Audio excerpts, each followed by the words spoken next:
everyone, my name is Leo Tarbert.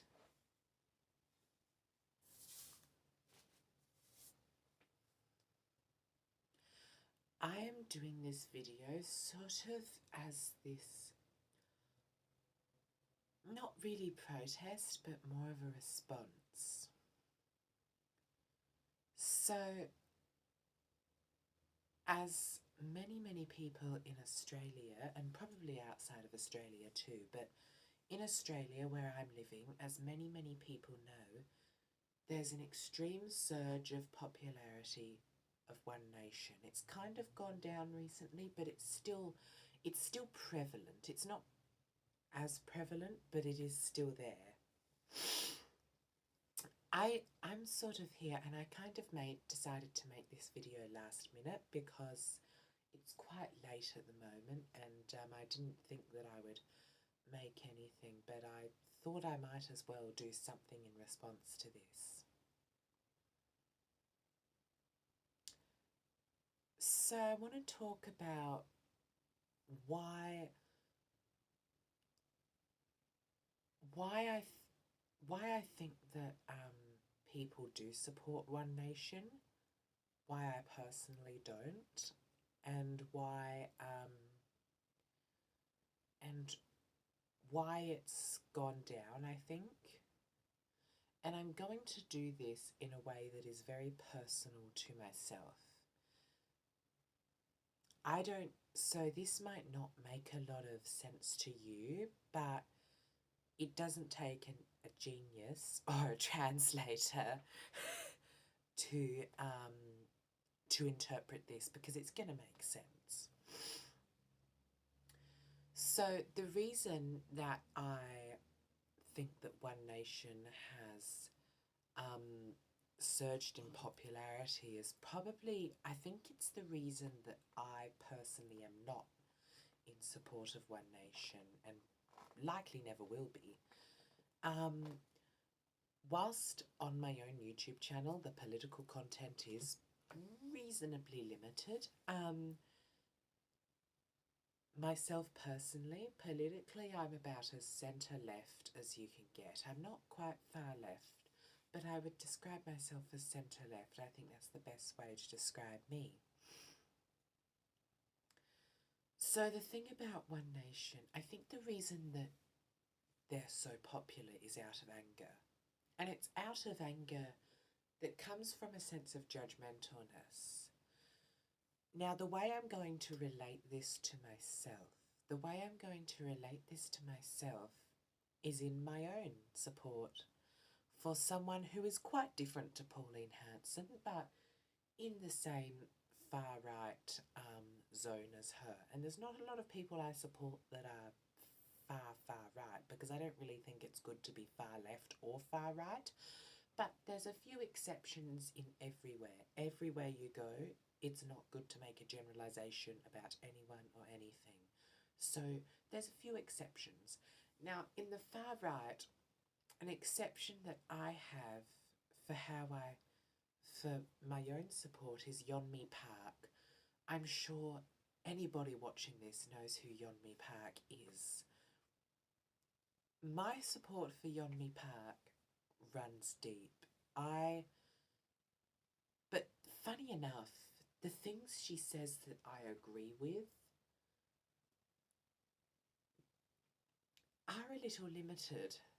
But the reason I support her is a few reasons. Number one, I find her inspiring, as many people would. I support Yeonmi Park because I find her inspiring. Number two, I can relate to the anger. Maybe not in the LGBTQ stance that she's said, because, well, hello. That's an anger that I personally will never understand. And the anger I feel at the people who have that anger is an anger that the people who have that anger will never understand. Yeonmi Park there's a clip I found online of Yeonmi Park. You might have seen it. She's got like a red jacket on in it, and she's doing a speech at somewhere. Black hair, and she's always got black hair, but you know. And she said in that in that in that clip,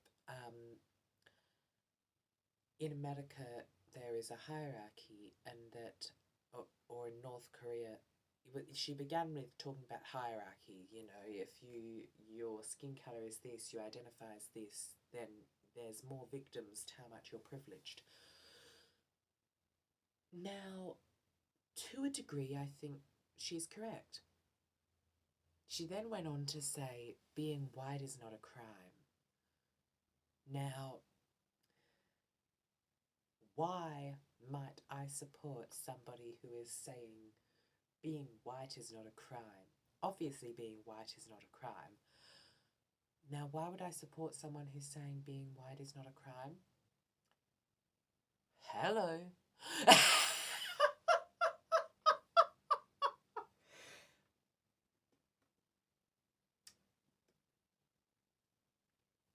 You get my gist. I don't know if you've noticed, but I'm white.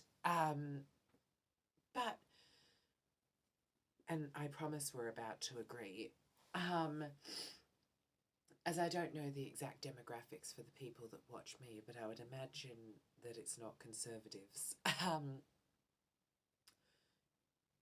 Yeonmi went on to say, being white is not a crime. When she said that, when I first saw the clip, I think I think if I go back, I might have shared it on Facebook because I just loved it so much. But in all fairness, I don't really think that. Now, obviously, being white is not a crime. Okay, I will not suggest it is. I don't think being any race is a crime, and I don't think Yeonmi thinks that either. I mean, I wouldn't think so. She's Asian, but I obviously I don't think being white is not a crime. Do I think there's such a thing as white privilege? Absolutely.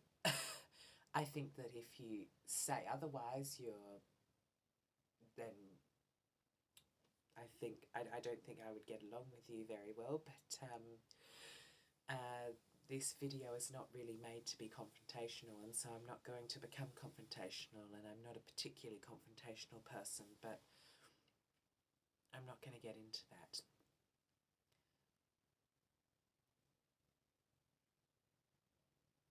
So when I saw that, I supported her very, very deeply. I thought she's absolutely right.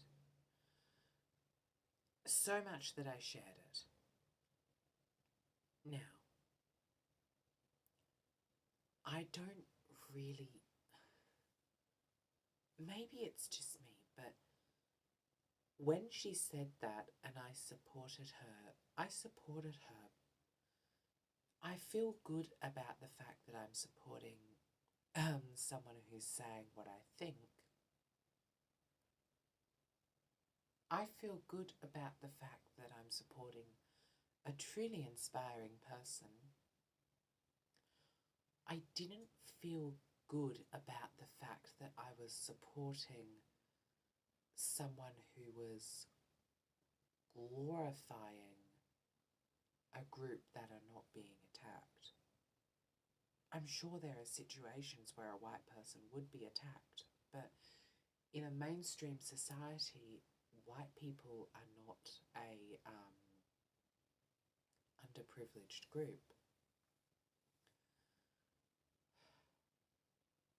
I didn't feel good about the fact that I was supporting someone who was, well, not directly, was essentially implying that white people were a group that was being attacked.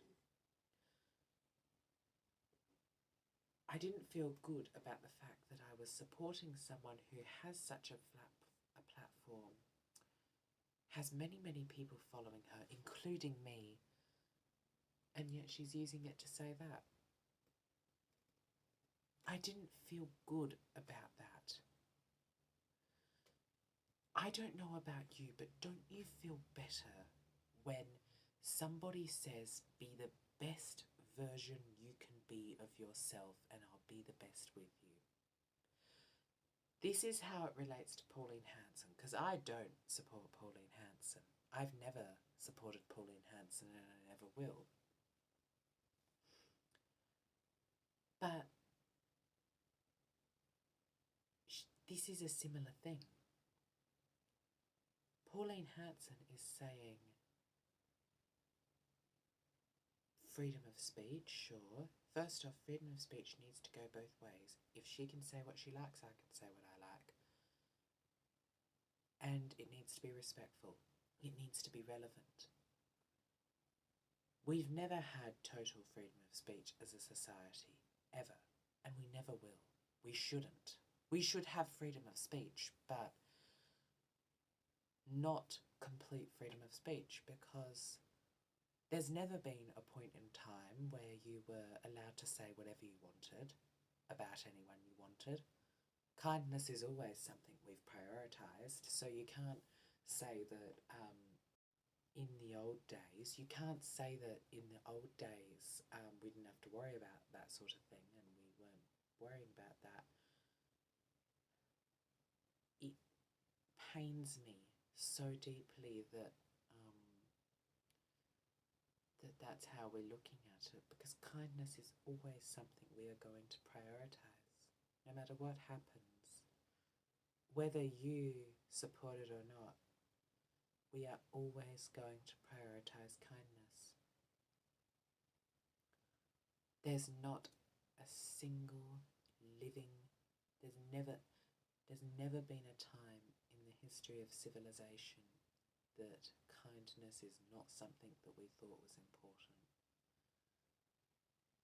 That respect, basic human respect, is not something we thought was important. How does this relate to Pauline Hanson? Pauline Hanson is saying, be the worst person you can be and I'll be the worst with you. And in a similar sense, that is what, and she's all about negativity. It's all negativity. In a similar sense, that's what Yeonmi Park is saying. Now, in a political sense for myself, I think that when it comes to politics, character should always be something that we should think about. And politically, I look at politics, and in a political sense, I probably apply even more kindness and more compassion than I would do in the real world, in my everyday life, because these are actually life-changing issues. I'm not just, we're not just sitting around having a chat, where I can be as rude as I like in your own home, sitting around having a chat, be as rude as you like. But these are life-changing issues, and I don't think that, I think that they should be approached with the utmost respect, the utmost kindness, and the utmost compassion, the utmost empathy. Pauline Hanson isn't approaching it like that. She's approaching it with aggression, with hatred. Why? Why approach it with hatred? Why can't you just live like, why can't you just let people live? Now, I don't support Pauline Hanson, but I do support Yeonmi Park, and I feel good about the fact that I support Yeonmi Park. I like the fact that I support Yeonmi Park. I like the fact that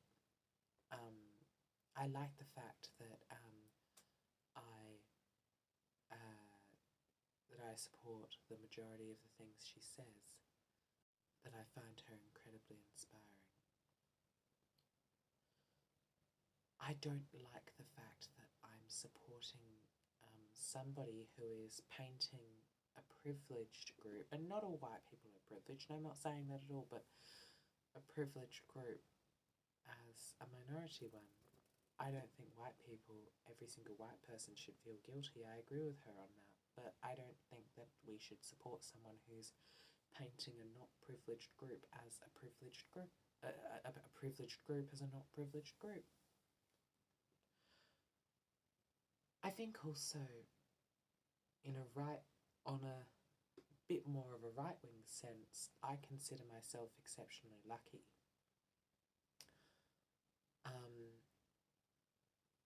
I have had my struggles, but I know that there's many people like me that have been through much worse and have had to live a much harder life than I have. So although I've had my struggles, I consider myself exceptionally lucky. Now, on a totally opposite angle, the slightly more left-wing side of myself, and I am more left-leaning, but on the left is my extreme support for, you may have heard of if you live in Australia, and maybe outside of Australia, but I doubt it, Sally Situ. When Sally Situ spoke of both her parents being migrants and how she lived up to her dreams and how she now is in the parliament defending migrants who are coming to this country for a better way of life, I thought, I support this woman, and I support her because I'm compassionate. I support her because I support the things she's saying, because I, like her, prioritise kindness like most people should.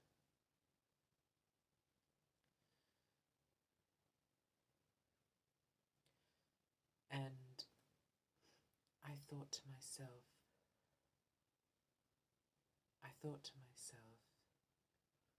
I feel good about the fact that I'm supporting somebody who is prioritising kindness, who is prioritising the compassion of many people, who is prioritising the happiness of people, the people who are doing no harm, who, as a whole, not every single one of them are doing any harm. And that is the root for good politics, I feel, is kindness. And the root of all evil is not a college professor asking students their pronouns or multiculturalism. The root of all evil is hatred and is aggression, division, real division. I accept that both sides of both left and right can go too far, but come on, we're better than this hate.